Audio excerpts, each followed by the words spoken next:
இப்போ உங்ககிட்ட இருந்து ஒரு கஸ்டமர் எடுத்துட்டு போயிடுறாங்க. சரிங்க. போயிட்டு வளர்ப்பு முறை அவங்க என்ன போய் ஃபாலோ பண்ணணும்? அதாவது முதல்ல அவங்க வந்து பார்த்தீங்கன்னா பாண்டு ரெடி பண்ணுறது தான் ஃபர்ஸ்ட் இது.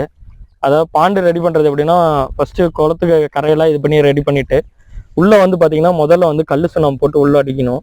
அதுக்கப்புறம் பார்த்தீங்கன்னா மாட்டு சாணம்.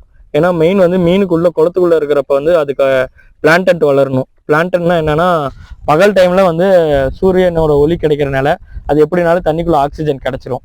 இதே நைட் டைமில் அது சூரியன் இல்லாதனால ஆக்சிஜன் கிடைக்காதனால தண்ணிக்குள்ளே பிளான்டன் வளரணும். அந்த பிளான்டன் வளர்றதுக்காக மாட்டு சாணம் கொட்டணும்.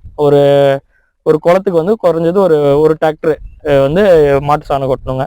அது கொட்டினாலே மேக்ஸிமம் பச்சையாக ஆயிடும். தண்ணி நல்லா பச்சை பசைன்னு ஆயிடுச்சுன்னா உள்ளே வந்து பிளான்டன் ஆயிடுச்சு அப்படின்னு அர்த்தம். அதுதான் வந்து ஆக்சிஜன் இது. அந்த மாதிரி ரெடி பண்ணிட்டு ஃபர்ஸ்ட்டு முதல் ஸ்டெப்பே இதுதான். இதை ரெடி பண்ணிட்டாலே போதும் மீனுக்கு. ரெண்டாவது தீவன மேம்பாடு. டெய்லி ஒரு மீன் வளர்ந்துருக்கா எப்படி இருக்கு அப்படின்றது பார்க்கணும். இதுதான் அது ஸ்டெப்புங்க. ஓகே.